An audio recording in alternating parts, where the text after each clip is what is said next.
Hola, esto es Conversaciones con Sebastián Galiani, episodio 24.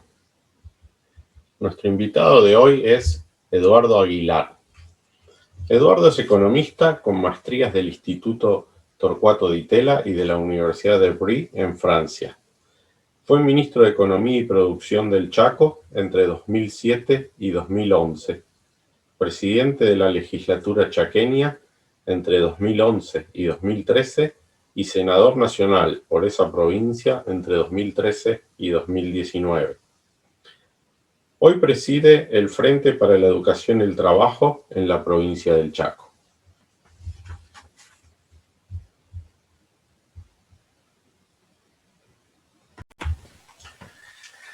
Hola Eduardo, ¿qué tal? ¿Cómo estás? Bien, Sebastián, ¿cómo estás? Un gusto saludarte. Igualmente, hace tiempo que no hablábamos. Sí, desde el Eh, Congreso y desde aquella Harvard, la visita última. que en Harvard, cuando estuvimos con la gente de Rap. Sí. Buen trabajo, la verdad. Bueno, mira, quería hablar varias cosas con vos. Empezando, vos, bueno, yo te conocí como senador nacional, senador por el Chaco del bloque del PJ, y dialogamos varias veces, pero en ese momento en el que yo participé del gobierno, había un proyecto que a mí me entusiasmó mucho y desde la Secretaría le di apoyo y seguimiento en lo que el Ejecutivo le tocaba, que lo impulsaste vos con otros senadores, y es el proyecto de creación de la Oficina de Presupuesto del Congreso. ¿Sí? Sí, sí, sí, sí. Eh, a mí me gustaría que empieces que nos cuentes sobre ese proyecto como su ciclo de vida, ¿no? Cómo nace esa idea, que es una idea a mí me parece muy importante, cómo lo trabajaron técnica y políticamente y cómo lo ves a ese proyecto. O sea, yo lo vi que arrancó con fuerza, pero creo que se fue desinflando, me parece. Sí, sí, mira, coincido mucho. Mira, a mí me había tocado, yo fui primero presidente de la legislatura en el Chaco Uh-huh. y pusimos en marcha acá lo que se llamó la Oficina Legislativa del Presupuesto, ¿no es cierto? Creo que fue la primera, no sé si otra provincia la tiene, pero fue la primera del país. También hicimos ahí un reclutamiento de economistas y con esta idea de que los legisladores estén mejor informados de los costos de las leyes, de que haya aparte una generación de datos independiente de la del propio gobierno, que en las provincias es importante, ¿viste? Porque a veces se monopoliza la información de datos, de que se puedan calcular los costos de las leyes también, transparentar, tener proyecciones distintas de coparticipación. Era una época donde las proyecciones de coparticipación se subestimaban mucho, entonces me parece que eso iba a ayudar, y yo quería también que gran parte de la discusión salarial que en las provincias pasa exclusivamente por el gobernador, en realidad se diera en un ámbito mucho más racional cuando se está discutiendo el presupuesto, ¿no es cierto? Y con el conjunto de los representantes del pueblo. Entonces la pusimos en marcha en el Chaco y bueno, arrancó. Hay más limitaciones de técnicas y de capital humano, por supuesto, ¿no es cierto? Y después a la misma idea la impulsé en el Congreso de la Nación. En ese momento recuerdo habérsela planteado a Miguel Pichetto. Uh-huh. Él me dijo que había impulsado algo similar, creo que con Lamberto, siendo diputado en su momento, y Uh-huh. entonces me dijo, vamos a sacarla. Yo creo que es como es una iniciativa importante. Bueno, la impulsamos. Juan Manuel Abad Medina también estaba en ese momento, también impulsando el proyecto, y la pudimos sacar con esta idea de traer nuevas instituciones, ¿no es cierto? A mí siempre me gustaron dos instituciones que tienen en los Estados Unidos, que son esa y como es el Consejo de Asesores Económicos del Presidente, ¿no es cierto? ¿No es cierto? Que me parecía importante. Y entonces la pudimos elaborar. Me parece que el bloque en ese momento opositor tenía compatibilidad con la idea, y bueno, el apoyo del jefe del bloque ayudó mucho en cómo es a que pueda tener un trámite bastante rápido ahí en el Senado.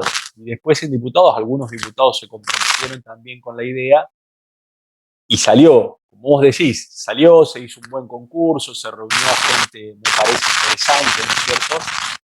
Pero bueno, todavía tiene esta cosa de implantar instituciones en lugares que en tierras que no son muy fértiles para eso, ¿no es cierto? Entonces, por ejemplo, yo noté, hace poco notaba que en toda la discusión sobre la última reforma del sistema previsional, prácticamente no se consultó a la oficina de presupuesto, no se le pidieron proyecciones, ¿no es cierto? O sea, pasa este hecho de que la institución que vos tratás de implantar se va acomodando con dificultades a lo que son las prácticas políticas, salvo que haya algún liderazgo que durante un tiempo le haga de sombrilla hasta que se fortalezca, ¿no? Creo que es lo que nos pasa un poco en muchas áreas, ¿no? En muchas áreas, y cuando tratás de traer instituciones a un país que no tiene esa tradición, sobre todo en reglas de juego que un poco fuercen a ver los trade-offs que tienen las políticas económicas, ¿no? Y que en la política hay tanta resistencia a hacerlo. Sí, sí, sí. No, a nosotros yo recuerdo, bueno, ya para mediados del 18 ya estaba funcionando y creo que debutó con la discusión sobre retrotraer las tarifas en el 18. Hizo una buena estimación del costo fiscal de eso. Sí. Y claro, como el oficialismo no, o por lo menos desde el Ejecutivo, no diría que todo el oficialismo no quería eso, pero se le dio un papel importante. Entonces, después, claro, si el Ejecutivo está interesado en pasar una ley sin mirar los costos, creo que nadie le da el lugar que necesita. Entonces, lo que vos decís está muy bien. Lo que nosotros necesitamos cuando creamos una institución así, si te sigo, es que haya un liderazgo que por un tiempo la impulse, ¿no? Que haga la que proteja, claro. La proteja, ¿no? La proteja porque en la política, en la dirigencia política tradicional, yo creo que hay pocas tendencias o costumbres de este tipo, al menos en la Argentina, ¿no es cierto? Y en consecuencia me parece que hacen falta liderazgos que de alguna manera contribuyan a protegerlas hasta que enraícen un poco más. Y el periodismo podría ayudar, por ejemplo, ¿puede el periodismo decir, bueno, se está discutiendo esta ley, contactarlo a Macón o a quien sea en la oficina y decirle cuáles son sus estimaciones?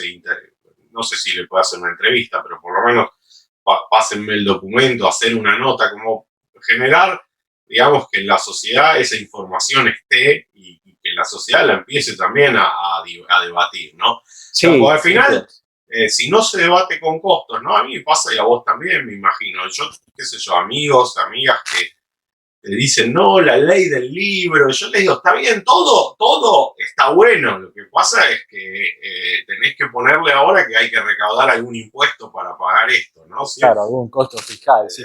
No, mira, acá cuando probamos la ley en el Chaco, de alguna manera yo le puse, bueno, digo yo porque la redacté, digamos, la obligación de difundir los informes en la prensa. Siempre me parece que hay que apostar a eso también, parte para no dejarlo solo en los liderazgos, ¿no es cierto? Que la cosa contribuya a generar debates, que la prensa también pueda analizarlos. Por eso me parece que es importante tener informes técnicos y después informes que puedan servir en términos de opinión pública, ¿no es cierto? Que los gremios, que la prensa puedan difundir estimaciones que por ahí pueden no ser coincidentes con las del Ejecutivo, pero que en definitiva van a enriquecer el debate público, ¿no es cierto? Ahora, no sé la verdad cómo está funcionando, veo que está como reconocida como institución, pero no la veo como un partícipe, digamos, muy fuerte en el debate público de las cosas que implican plata, ¿no? de las cosas que implican recursos presupuestarios. Sí. Cuando vos mirás por ahí presupuestos que tienen estimaciones muy acotadas de inflación, por ejemplo, ¿no es cierto? Que les ves muy forzadas algunas cosas. Interesante que la oficina pueda plantear distintos escenarios y decir, bueno, si el escenario de inflación es este otro, los recursos van a ser tal, pueda plantear que por ahí escenarios que no coincidan con el Ejecutivo, sin que esto se tome como una disrupción, sino como una contribución al debate público, ¿no? Sí, sí, sí. No, incluso ahora sería ideal si pudiese, por ejemplo, decir, bueno, cuando se aprobó el presupuesto se esperaba una inflación de 29%, había tal presupuesto para los subsidios energéticos, dada la política tarifaria, eso implica que los subsidios van a crecer tanto y entonces eso requiere una reasignación de recursos por esta cantidad, ¿de dónde puede salir? Y dar opciones y mostrar que o se deja hacer otra cosa. O sea, lo que falta a mí me parece en Argentina es el trade-off, ¿no? Si uno hace A, deja de hacer B o cobra impuesto inflacionario, ¿no? No, no hay otra. Sí, sí. Explicitarlo un poco más. Creo que otro caso es esta última, bueno, aumento de bonificación, como lo quieras llamar, en el impuesto a las ganancias, donde había una unanimidad de los economistas respecto de que era una medida, y no te estoy hablando de economistas más liberales, sino incluso unanimidad de todo el arco de economistas, creo, respecto de que era una medida incluso paradójica en el contexto de aumento de pobreza, aumento de desigualdad, ¿no es cierto? Entonces poder plantearlo a esto, los costos fiscales, digamos, lo que se pierde, ponerlo en términos comparativos a lo que significa no solo, por ejemplo, en reducciones de gasto, aumento de impuestos de emisión que implica, sino también en otros gastos que podría realizar, ¿cierto? Eventualmente, si decidís eso. Pero bueno, hay una tendencia muy fuerte a ocultarlo, vos lo sabés, tenés la misma experiencia práctica que yo también, una tendencia muy fuerte a que esa discusión se dé lo más en la nebulosa posible, y que las soluciones tengan mucho más de voluntarismo político, o estén asociadas ante la gente a la voluntad de un cierto decisor relativamente mágico, ¿no? Creo que tenemos mucho todavía de eso en nuestra cultura política. Pero sí, no, el tema de ganancias, además, como vos decís, creo que hay un gran consenso. Yo creo que todos los economistas, digamos, que no tienen ideas extremas, algunos tendrán una visión donde el Estado tiene que participar más, otros menos, pero creo que todos creemos que el mejor instrumento para redistribuir, y que además hay que redistribuir, dada la desigualdad y pobreza que hay en Argentina, es tener un impuesto a las ganancias progresivo y usarlo para financiar la UH, para financiar, en fin, otras, la educación pública, la salud pública.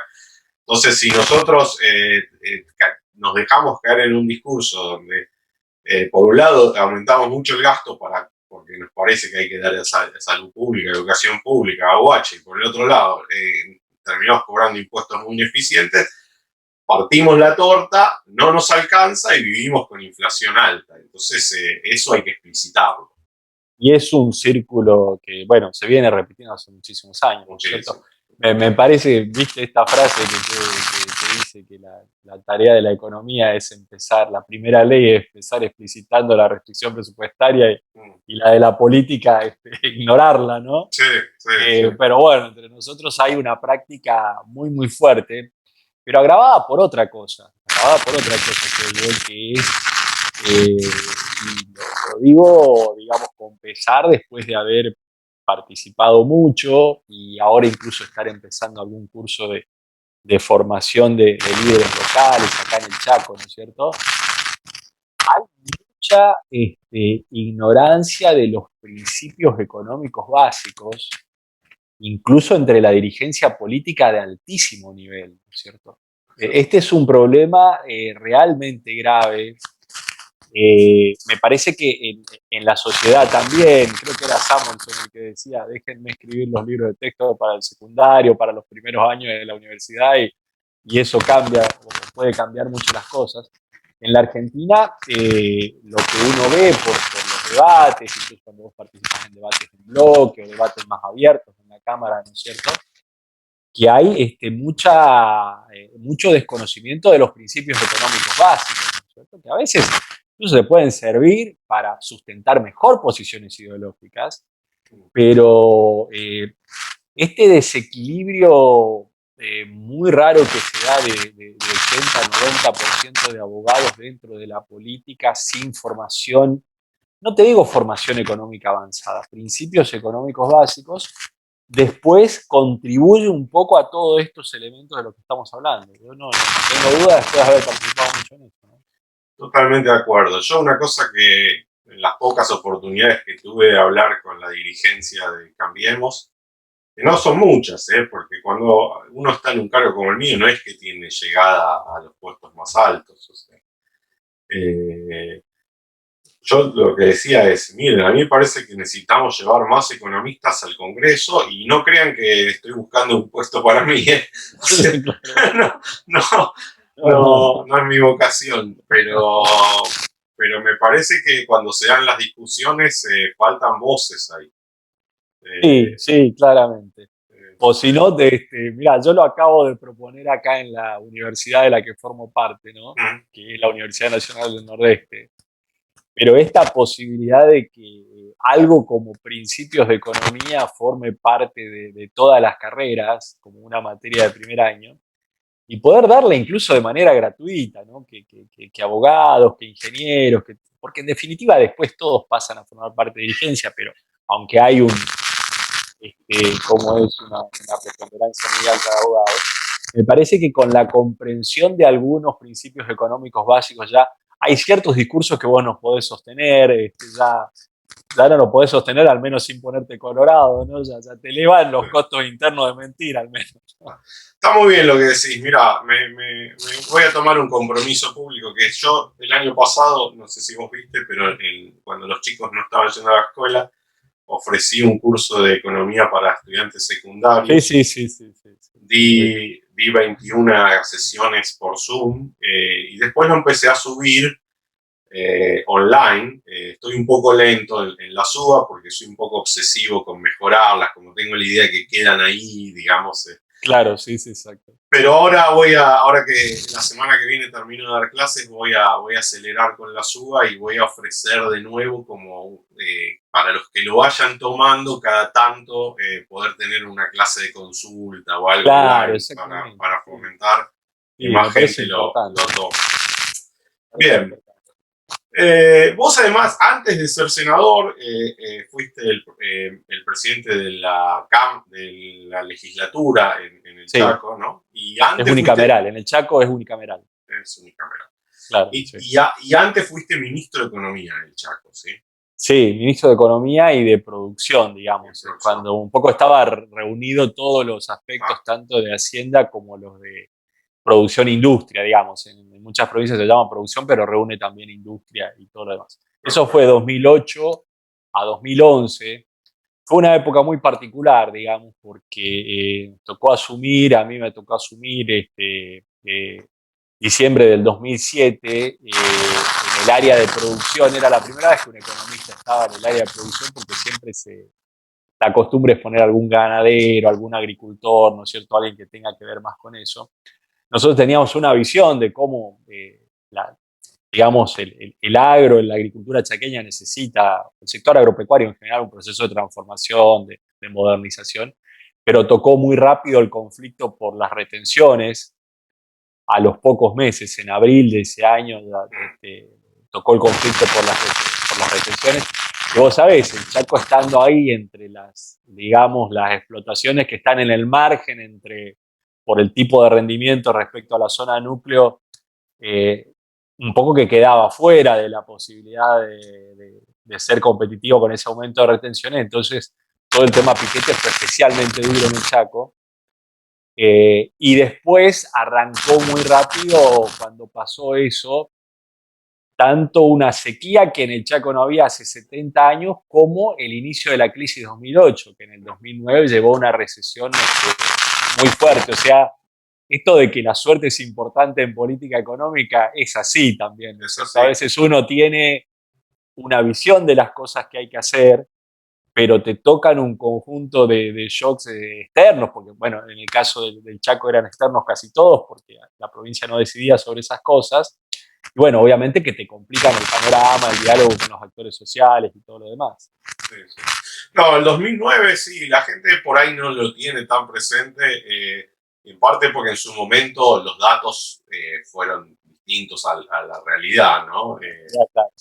Pero la economía cayó 6 puntos, o sea, no es, No, fue durísimo, fue durísimo. Sí, no sí. fue una casualidad que de Narváez le gane a Kirchner en la provincia de Buenos Aires en esa elección, o sea.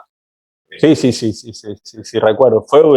Bueno, en las provincias vos sabés lo que pasa, sobre todo las provincias del norte que tienen, te diría, 75-80% de los recursos provenientes de coparticipación. Esas caídas te llevan inmediatamente a la necesidad de poner en marcha cronogramas salariales que aumentan mucho el malestar social, ¿no es cierto? Entonces, bueno, tanto de lo productivo como de lo estrictamente financiero, si querés ponerlo así, fue un periodo complicado. Después de 2010 vino un rebote que fue el último rebote, ¿no es cierto? Porque después ya la década siguiente fue de estancamiento completo. Este, duró un poco del 2011 y entonces eso alivió un poco la cosa, pero la verdad es que los 2 primeros años y medio fueron duros en eso. Bien, entonces, no, yo te preguntaba porque te quería decir, bueno, entonces vos conocés y has hecho carrera política empezando en la provincia y viniste a la nación y ahora Sí, estás haciendo de nuevo política en el Chaco, ¿sí? sí, sí, Entonces, los cientistas políticos tienen una visión en la Argentina de que los legisladores nacionales de las provincias responden totalmente al gobernador, ¿sí? Y que para ellos la tarea legislativa no es como el paso más importante en su carrera, están como siempre tratando de volver a la política provincial. Entonces te quería preguntar cuánto vos lo ves que eso es una buena interpretación. Mira, hay una mezcla, yo creo que hay una mezcla, ¿no es cierto? Todo depende de si vos formás parte de lo que en el Congreso se llama con techo o sin techo, ¿no? A ver. Así lo llaman, digamos, es decir, por ejemplo, es decir, los sin techo son los que en tu provincia gobierna otro partido. Ah, En ese caso no hay un líder consolidado, el gobernador no es o sea, no hay un líder consolidado en tu partido que maneja la caja provincial en tu provincia y en consecuencia vos tenés mucho más grados de libertad, ¿cierto? En cambio, cuando el gobierno provincial está en manos de tu partido, en general sí, hay un poder desequilibrante en las provincias, ¿no es cierto? Que es el del gobernador, que en las provincias chicas, vos sabés que el gobierno provincial digamos, el Estado tiene un peso preponderante, la prensa es mucho más chica y depende mucho más de la pauta oficial, ¿no es cierto? En consecuencia, el peso de los gobernadores en las provincias es muy fuerte y esto se refleja obviamente en la elección de los legisladores. El tema es que esas provincias también están siempre muy apretadas desde el punto de vista fiscal, la gran mayoría, y en consecuencia terminan siendo muy dependientes del poder discrecional del presidente para asignar la obra pública. ah, Por esto yo creo que uno ve la gran inestabilidad de políticas que ve en la Argentina, con el Congreso pudiendo votar una cosa en un momento y votar una cosa contraria a los 2 o 3 años. Básicamente, ese control de los gobernadores sobre los legisladores está mediado, digamos, por el control del presidente sobre la obra pública. En una provincia en la que vos tenés la mayor parte de la coparticipación, o sea, la coparticipación es la mayor parte de tus ingresos, y lo tenés volcado a pagar salarios, básicamente tu gestión depende de la obra pública que te pueda mandar el presidente con la asignación discrecional de eso, ¿no? Y eso obviamente que se intercambia por votos en el Congreso, eso es así. Cuando en tu provincia no gobierna tu mismo partido, o en todo caso vos no tenés una cercanía política con el gobernador, en mi caso, por ejemplo, yo en mis 4 últimos años como senador no tenía, había sido opositor en la interna del justicialismo con el gobernador local, de tal manera que tuvimos 2 o 3 reuniones consultando posiciones políticas, pero en general ni recibía ni esperaba instrucciones para votar, ¿no es cierto? y en consecuencia era como que estaba entre los sin techo, como se dice, ¿no es cierto? Pero depende de esta característica, ¿no? Pero no, entonces no hay que avanzar más todavía en la autonomía provincial, o sea, quitarle la discreción sobre la obra pública al Ejecutivo. Obviamente el que está en el gobierno no quiere eso, yo lo entiendo. Siempre el que está en el Ejecutivo quiere volver a centralizar, ¿no? Obviamente. Yo lo vi, por ejemplo, con el ministro de Educación de que Cambiemos. Decía, no, yo no tengo nada que hacer en las escuelas, están todas descentralizadas. Y yo le decía, bueno, lo que tenés que hacer es reducir el ministerio, o sea, reconocer que se hizo un proceso de descentralización, no tratar de volver a atraer a las escuelas y aumentar 2 puntos el gasto para lograr eso, porque obviamente los recursos ya cedidos no te los van a devolver, o sea que cualquier cosa que quiera hacer el Ejecutivo le va a costar arriba de los 6 puntos de la ley educativa. Entonces, y acá me parece que vos lo que estás diciendo es, mirá, se da una cosa que es medio perversa, ¿no? Porque vos tenés la división de poderes, vos querrías, y yo creo que vamos a coincidir que nuestro talón de Aquiles es la inestabilidad de las políticas, ¿no? Es pasar una política un día, revertirla al otro, o sea que ahí está nuestro talón de Aquiles. Y vos pusiste muy claro que te pueden votar una cosa y una vez y otra, y yo siempre hablo de la que yo conozco, que es los pactos fiscales. La reforma tributaria. Sí, claro, la reforma tributaria, y el pacto fiscal con las provincias, que para mí era importantísimo. Lo votó el PJ no kirchnerista, el masismo y Cambiemos. Hubo muchos cambios en el Congreso, o sea que no es que se votó lo que mandamos del Ejecutivo, hubo muchos cambios. Y algunos se revirtió. Se revirtió totalmente. Y como vos decís, lo del pacto fiscal se revirtió en las primeras semanas del gobierno de Alberto Fernández en un acuerdo con los gobernadores, en los cuales los gobernadores le dicen, mira, vos querés que te apruebe lo de los jubilados, querés que te delegue facultades, bueno, vos suspendeme la baja de impuestos. Claro, de ingresos brutos. Claro. Y eran casi todos los mismos gobernadores, ¿no? Mirá, yo creo que hay vos recordarás, hay un paper de O'Donnell del 93 que creo que se llama Estado, Democratización y Ciudadanía, en el que habla de las áreas marrones, ¿no es cierto? Y de cómo las áreas marrones territoriales después se trasladan al centro del país vía el Congreso Nacional. Es así, efectivamente. Nosotros nunca vamos a tener una división efectiva de poderes con más control parlamentario y más estabilidad parlamentaria en cuanto a las políticas que se apoyan, mientras vos tengas un federalismo tan dependiente. Claro. Esto son dos componentes que no se pueden separar, ¿no es cierto? Yo no te diría que son el único componente, pero son, en todo caso, son el componente central. El otro componente, está bien la elección directa de cómo es de senadores, por ejemplo, así como es la de diputados, pero hay que ver que muchas veces está el control de recursos que se ejercen en las provincias por parte del gobierno, cuando vos formás parte del gobierno, que en realidad el voto del diputado, del senador, salvo que esté interesado en hacer otra carrera política, es decir, competir por el gobierno mismo en la provincia, ¿no? El voto que él va a buscar en la ciudadanía, en realidad no lo va a buscar él, lo va a buscar el gobernador. Entonces, el cambio de posición no le cuesta nada en términos electorales. Y la desobediencia al jefe sí le cuesta en términos electorales. Entonces son 2 o 3 componentes que hacen al federalismo, hacen al financiamiento de la política, hacen quizás al método de elección también, si uno pudiera tener más circunscripciones que te formen una constituencia un poco más a la que vos tengas que responder, porque, por ejemplo, yo estaba como senador en estos últimos 4 años, pero con la intención que después fui candidato a gobernador por un partido aparte que creé en la provincia del Chaco, ¿no? Entonces la coherencia de los votos te pesa mucho más, ¿no es cierto? Porque vos ya no esperás que algún jefe te elija para la próxima.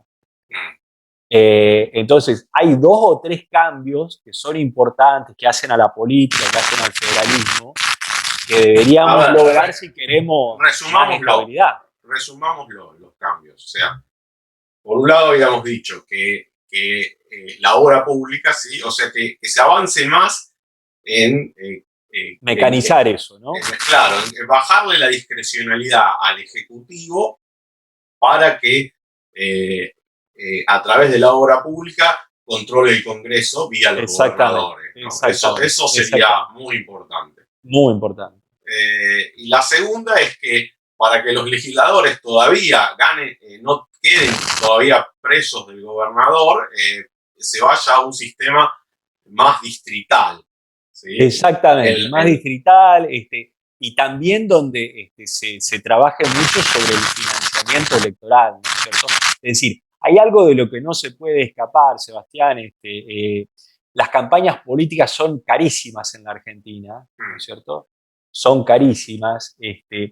Es prácticamente imposible financiarla desde un puesto legislativo, es imposible porque no hay regulación de cuánto podés gastar en medios.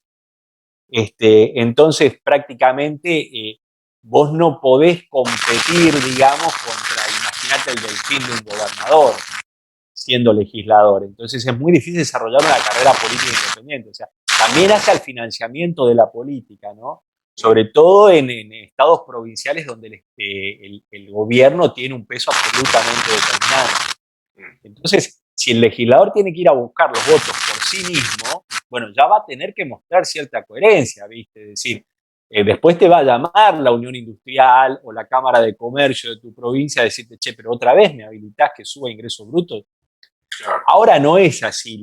Las cosas van al gobernador porque saben que es el que pone y saca, en definitiva, a quienes van a integrar la lista, ¿no? Entonces, estos elementos me parece que son claves porque si no, nunca vas a poder tener un contrapoder o algo que haga de equilibrio en el Congreso de la Nación. Exacto, exacto. Muy bien, muy interesante. Esto a mí me parece que es de las reformas fundamentales que tenemos que hacer en Argentina. Sí, porque no podés estabilizar nada, ¿no? Es una cosa.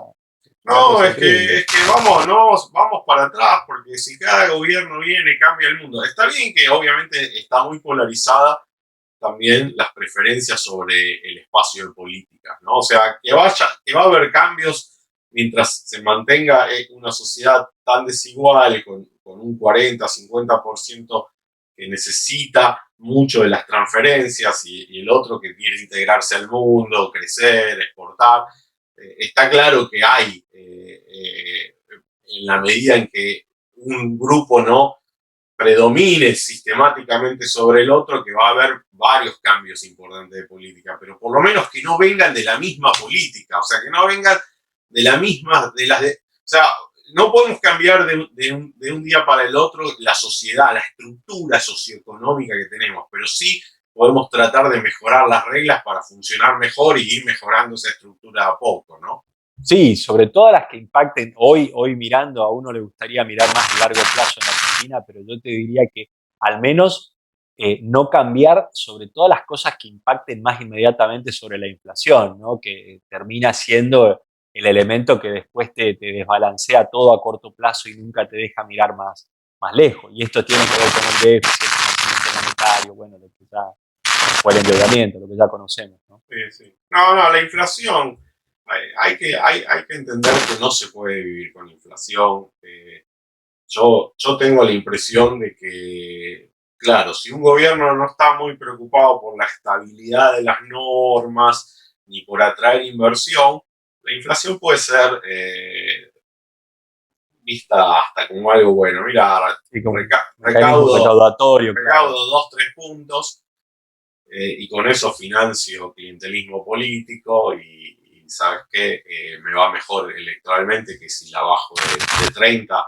Claro, 50 ya es un rango muy alto. Yo diría Sí, claro, sí. que con 30 creo que hay un rango en el que un sector de la política se encuentra cómodo, pero que es muy malo para la economía y para la política, porque vos fíjate que muchos debates que se están dando tienen que ver con que, claro, con que la inflación se acelera y ya no te queda corto el ajuste de los beneficios, ¿no? Te empiezas a discutir la UH, uy, están subiendo más los alimentos, entonces ajustemos por alimentos y no por IPC. Claro, al otro año va a subir más los no alimentos y cuando se recuperen las tarifas y te va a cambiar de nuevo el debate, pero todo eso Sí, claramente. se da porque existe esta volatilidad inmensa, ¿no? Si tuviese una economía con inflación de 2-3%, bueno, los alimentos suben un punto más, nadie va a hacer un tema de cambiar la fórmula por eso, ¿sí?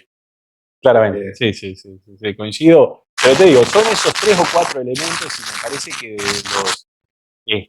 desde la mirada técnica o de los economistas, que también estamos interesados en en la estabilización de políticas, ¿no? Hay que mirar las reglas de juego electorales y hay que mirar el financiamiento de la política, porque eso determina el comportamiento de los actores. Eso claramente determina el comportamiento de los actores después parlamentarios nacionales, ¿no? Parlamentarios nacionales.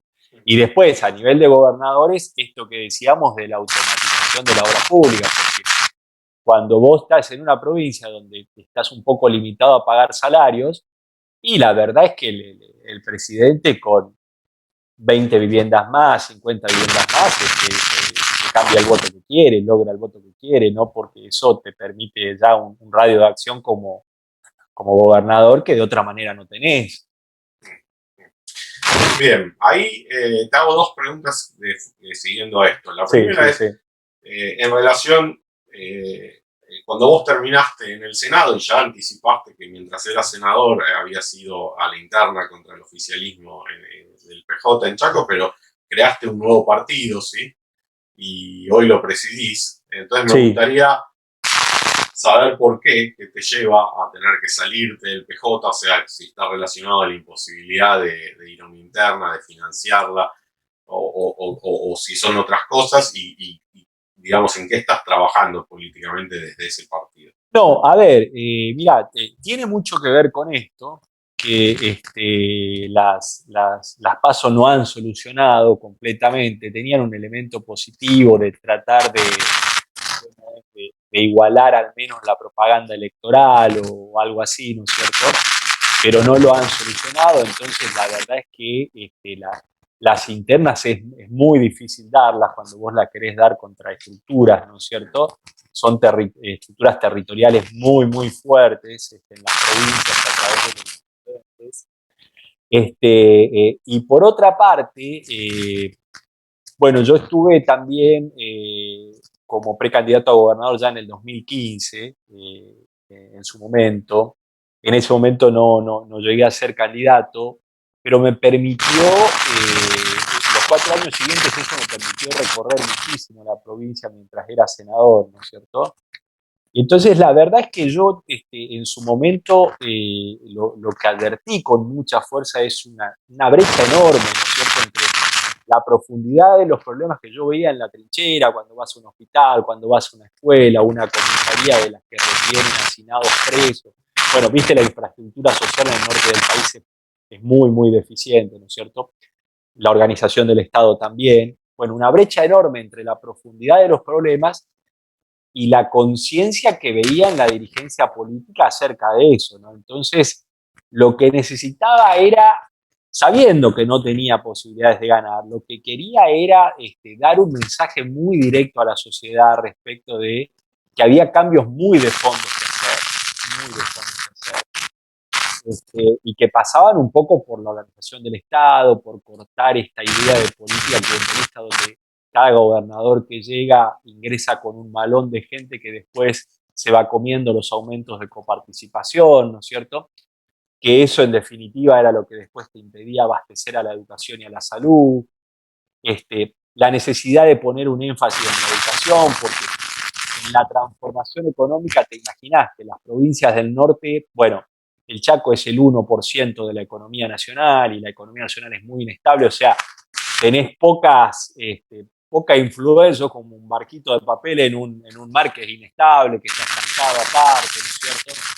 Entonces, la necesidad de poner el énfasis en la educación, porque la sociedad se ha ido dualizando muchísimo estos últimos 15, 20, si querés extenderlo, como decís, hasta el 75, 76, 74, no sé, pero todas estas últimas décadas de estancamiento, de caída económica, ¿no es cierto?, han generado, cuando vos vas al norte del país, un proceso de dualización enorme de la sociedad que creo que es necesario revertirlo, obviamente, dependés del crecimiento nacional, pero dentro de las herramientas que tenés como gobierno, sin duda creo que la más importante es la educación, ¿no es cierto? Porque la manejás vos, porque podés hacer un conjunto de cambios importantes, porque hay mucho para mejorar ahí. Entonces quería transmitir ese mensaje directo a la sociedad, sabiendo que no iba a ganar y dejé claro que después no iba a asumir ningún tipo de cargo si no ganaba, de tal manera que, bueno, después de efectivamente no se imponen los partidos grandes, obviamente, ¿no es cierto? Pero creo que el mensaje queda, después se verifican, agravados por las pandemias, las cosas que uno dice se verifican, ¿no? Porque no refleja la realidad. Lo que estoy trabajando en la provincia del Chaco en términos políticos nunca se retira, ¿viste? Que es una no he aceptado cargos públicos, no he aceptado cargos públicos, porque un poco había sido un compromiso que hice con la gente y me parece que está tan golpeada la credibilidad que hay que tratar de no abollarla más todavía.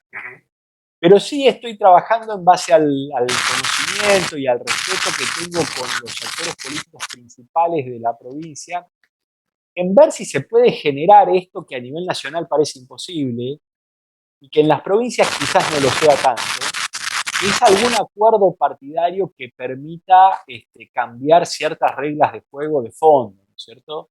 Que van empiezan por cambios institucionales, decir, bueno, a ver, la forma en la que se eligen los jueces, darle más transparencia a esto, darle más independencia, por ejemplo, al Ministerio Público, es decir, al conjunto de los fiscales, autarquía financiera, ver si podemos establecer la boleta única, porque esto facilita la competencia política, ¿viste?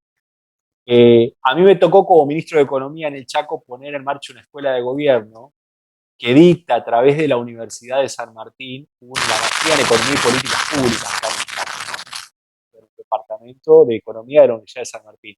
Entonces, tratar de impulsar también que todo el que quiera llegar a ser director del Estado, que es el puesto no político más alto, tenga que ser egresado de esa maestría, es decir, buscar recrear una carrera interna en la administración pública, que va a llevar años porque los cargos están ocupados y no podés afectar derechos, pero a medida que se van vaciando, que se logren ese tipo de cosas, ¿no? Y tratar de generar un acuerdo político entre eso con los grandes líderes políticos de la provincia, con los que tengo amistad, o por lo menos respeto, diría, en base a que creo que siempre he sido coherente respecto de posiciones políticas y de respeto a los adversarios políticos.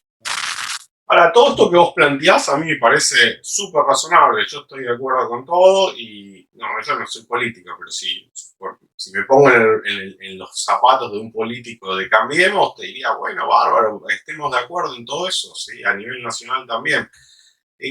¿Por qué no se dan estos acuerdos? ¿Por qué no se avanza? Me parece, yo tengo mis ideas, ¿no? No es que te pregunto desde nada, pero me gustaría escucharte a vos. Y en particular me gustaría que en tu respuesta me digas si es que si mucha gente dentro del peronismo, no dentro del kirchnerismo, pero en cada peronismo provincial tiene estas ideas. Yo cuando negociaba junto al ministro Bujón, a Rodrigo Pena, el pacto fiscal, yo veía mucha racionalidad en los ministros de Economía provincial. Sí, sí, aunque en general son funcionarios no políticos los ministros de Economía provinciales, ¿no es cierto? Es decir, muy técnicos, en general casi es muy raro este pasaje a la política, por ejemplo, que me tocó hacer a mí, digamos, porque un poco siempre la vocación fue la política, ¿no? Pero te diría que sí, que hay un sector muy amplio en el peronismo, hay un sector muy amplio en el peronismo que comparte este tipo de cosas.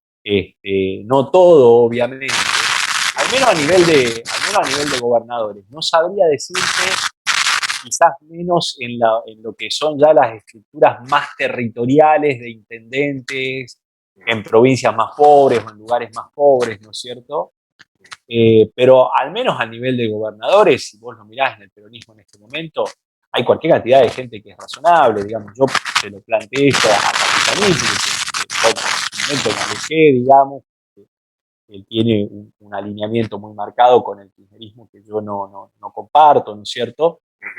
Pero sin embargo, 100% está de acuerdo con este tipo de cosas y en base a eso estamos tratando de impulsar estos acuerdos institucionales con algunos sectores del radicalismo, digamos, que saca el partido predominante Cambiemos acá en el Chaco, ¿no es cierto?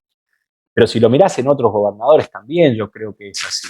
Me parece que ese marco de acuerdos está, pero no se da, mirá, no se da porque creo que siempre predomina la tentación hegemónica en todo, Sebastián. Te voy a contar un caso, digamos. Ni bien arrancó el gobierno de Mauricio Macri, digamos, en el 2016, yo escribí en ese momento un artículo que se publicó en La Nación diciendo que, bueno, el peronismo tenía que tratar de evolucionar hacia digamos, un partido desarrollista republicano, ¿no es cierto?, en esa lógica, desechar todo tipo de nuevos verticalismos, de tentaciones hegemónicas. Y recuerdo que en ese momento el presidente Macri había creado el Consejo 2030, que lo presidía Eduardo Levi Villati, si no recuerdo mal, ¿no es cierto? Bueno, mirá, yo no lo conocía, a Villati, conocía a Pablo Fusionado, que yo sé de paso, lo tuve como profe igual que a vos en economía laboral en el Instituto de Itela, en el 97, 98, lo acompañabas como profe, ¿no? En ese momento. Y bueno, tengo una muy buena relación con Pablo, como creo que todo el mundo, es un tipo súper respetado, ¿no? Entonces, recuerdo haberle planteado a Miguel Pichetto, ¿por qué no ofrecemos, en definitiva, la posibilidad de un acuerdo político que pueda estabilizar ciertas políticas? O sea, esto mismo estamos trabajando ahora. Yo no lo conozco, vi que Pablo integraba el Consejo 2030, entonces lo conozco a Pablo Pichetto, le digo, podría ir a hablarlo si a vos te parece, Miguel. En ese momento Miguel estaba haciendo un poco una coordinación de los gobernadores provinciales, ¿no? Bueno, me dijo, dale, yo estoy de acuerdo, me dice. Entonces lo fui a hablar a Pablo, me conectó con Eduardo, y bueno, y nos reunimos ahí cerca de donde era el Instituto de Itela, digamos, creo que tiene ahí un centro, una consultora, algo así. Le planteé esto, que había voluntad del bloque de senadores, o al menos de una parte del bloque de senadores del PJ, de buscar estabilizar ciertas políticas. Te estoy hablando junio, julio del 2016, ¿no es cierto? Me dice, mirá, no formo parte del gobierno, déjame consultar, en una semana nos juntamos. Pero la respuesta que él me dio fue, mirá, no te podría contestar, me dice, porque hay una parte del gobierno que tiene voluntad de acordar con el peronismo, y hay otra parte del gobierno que ve que esta es la oportunidad de terminar con el peronismo. Y estas líneas no están claramente en ventaja una respecto de la otra. Entonces, me parece que siempre predomina la tentación hegemónica, ¿no es cierto? En el peronismo, obviamente que más, un poco más, porque hay más una cultura en esa línea, pero en todos los sectores políticos, cuando vos tenés poder no querés acordar, pasa mucho eso, ¿no es cierto? Y me parece que únicamente se puede apelar a una gran dosis de grandeza política que nos saque de ese atolladero, que alguien teniendo el poder aún así busque generar ciertos acuerdos, sabiendo que mirá la historia argentina y la hegemonía es imposible, ¿no es cierto? Yo creo que es increíble que la gente se siga tentando con este tipo de cosas, ¿no? Con el hecho de que va a lograr construir no sé, un tercer movimiento histórico. Hasta Alfonsín se le ocurrió en su momento, ¿no? Alfonsín, y era muy demócrata, ¿no? Pero, y en un gobierno que no lograba hacer pie incluso, ¿no? Claro, con la dificultad de los sindicatos, de todo, pero me parece que siempre está eso.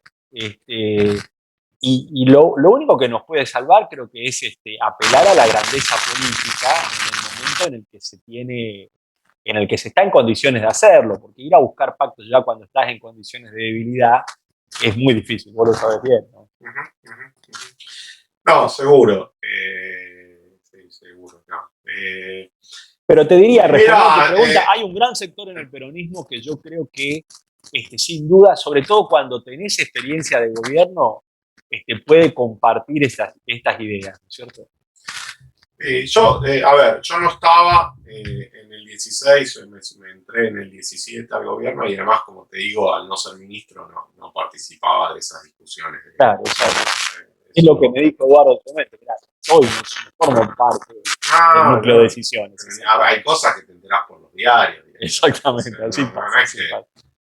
La gente cree que vos estás en el gobierno y sabés todo y decidís todo, ¿viste? No es así. Pero bueno, dejando eso de lado, mi impresión es que el presidente Macri, pero esto lo digo no como desde adentro del gobierno, sino como un analista desde afuera que además leía y que leyó el libro de Macri ahora, y que su principal autocrítica es no haberse puesto él al frente de ese pacto político, haberlo delegado, ¿no? Como que él se da cuenta que eso es lo más importante. A la vez dice, no sé si a mí me hubiese ido mejor, porque la verdad es que nadie quiere ceder nada. Esa es su visión, ¿no? Estoy repitiendo lo que él dice en el libro. Sí. Pero a mí me parece importante, a mí me pareció muy importante del libro, mucha gente como me pregunta por las discusiones que plantea sobre la economía, que no me parecen tan importantes y muchas ni siquiera me convencen de lo que dice Macri, sino que a mí lo que me parece más importante es como él dice, mira, lo principal que tiene que hacer un presidente es buscar ese acuerdo político. Y eso a mí me parece un mensaje importante, porque a mí una cosa que me asusta es cuando los políticos no les va bien y sacan la conclusión correcta, como qué sé yo, por ejemplo, si la conclusión fuese tendríamos que haber dejado el cepo, estaría súper deprimido, pero si la conclusión es si yo vuelvo al gobierno o quien vuelva al gobierno, tiene que priorizar esa búsqueda de un acuerdo porque cualquier país que está mirando solo la próxima elección no va a ningún lado, ¿sí? O sea, no hay inversión. El rol de la política es abrir el horizonte temporal, es decir, mirá, acá hay una estabilidad de las reglas de juego, vengan a explotar las oportunidades de negocios, de inversión que hay acá. Y entonces, claro, si vos decís, mirá, el gobierno solo mira la próxima elección y para ganarla está dispuesto a no subir la luz o distorsionar cualquier impuesto o lo que sea, va a decir, bueno, no puedo ir a ese país, digamos, no hay ninguna estabilidad de nada. Y la estabilidad importa mucho. Yo, por ejemplo, siempre le cuento a los alumnos, como ejemplo de que los impuestos importan, porque muchos economistas dicen, no cambia nada. Amazon estaba entre Buenos Aires y Santiago de Chile, ¿sí? Para hacer una gran inversión, y lo que definía era la estabilidad tributaria, y Argentina perdió, porque no tiene ninguna estabilidad tributaria. O sea, los tipos decían, ¿cómo puedo ir ahí? O sea, ¿qué? ¿Me podés garantizar que esta reforma tributaria se va a implementar? Y mirá, yo te lo garantizo hasta el 19 después. Claro, pero ahora, mirá, yo te cuento ahí una anécdota que refuerza lo que decís más todavía y que es incluso si querés, un mensaje más para quienes tienen un pensamiento más desarrollista. Yo, siendo ministro de Industria del Chaco, hice un gran esfuerzo. Bueno, todo lo que tenía en la cabeza era los modelos del milagro asiático y la industrialización, ¿no es cierto? Y ver cómo podíamos traer industrias al Chaco. Y entonces creamos un conjunto muy grande de incentivos, pero también buscaba generar con esos incentivos la zanahoria y el garrote, ¿no es cierto? Es decir, esta idea de controlar, de poner metas, ¿no es cierto? Es decir, está bien, te bajo las tarifas, te subsidio una parte de los salarios, porque tampoco tenés la mano de obra capacitada para radicarte inmediatamente, entonces en los meses iniciales te subsidio una parte de los salarios y todo lo demás. Ahora, te pido cierto compromiso de empleo de acá a 4 o 5 años, ¿no es cierto? De empleo acá a 4 o 5 años. Y el profesor decía, pero yo exporto, ¿vos sabés cuánto va a estar el dólar en 4 o 5 años? Y no hay forma. O sea, ¿a qué voy con esto? ¿A qué voy con esto? Que creo que quienes más tenemos interés en un rol activo y desarrollista del Estado somos quienes más necesitamos de la estabilidad y la fortaleza financiera del Estado. Porque si no te es imposible desarrollar nada. Esa es la verdad, ¿viste? Y a veces pasa lo contrario, a veces se hace una retórica de la fortaleza del Estado, pero es una retórica de la fortaleza asistencial, no de la capacidad de intervenir para transformar estructuras económicas. Entonces, a mí me gustaría, siempre doy ese mensaje, ¿no es cierto? Cuanto más creas en las virtudes de la intervención estatal, más cuidadoso tenés que ser del Estado, porque si no, después no tenés botoneras, no tenés instrumentos cuando estás sentado ahí. Exacto. Bueno, no pasa. Me parece que la fractura de la sociedad lleva a la presión social muy fuerte, lleva a corporaciones con posiciones irreductibles, ¿no es cierto? Un poco esto de que nadie quiere ceder nada, y en consecuencia vivís en la emergencia, y muchas veces está asociada esa retórica de la presencialidad estatal, está asociada a prácticas que en realidad terminan debilitando enormemente el Estado, salvo para una función asistencial que es inmediata y que no tiene ninguna posibilidad de cambiar pobreza a mediano y largo plazo. Que el progresismo tiene que ser quien más cuida al Estado, me parece que es uno de los componentes centrales, por lo menos que yo traté de meter siempre en mi discurso político, porque si no, después no puedes ser desarrollista, ¿no es cierto? Y equilibrio fiscal estructural, vos tenés que ahorrar en los buenos tiempos para poder hacer, o sea, ahora tenés la pandemia, y entonces vos ves como los países que son solventes pueden tomar deuda, gastar, así.